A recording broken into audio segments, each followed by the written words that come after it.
ليس البر أن تولوا وجوهكم قبل المشرق والمغرب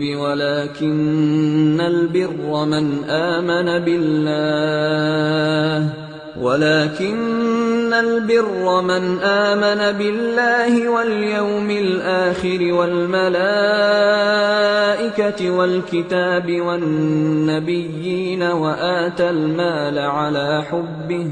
وآتى المال على حبه ذوي القربى واليتامى والمساكين وابن السبيل والسائلين وفي الرقاب وأقام الصلاة وآتى الزكاة والموفون بعهدهم إذا عاهدوا والصابرين في البأساء والضراء وحين البأس أولئك الذين صدقوا وأولئك هم المتقون.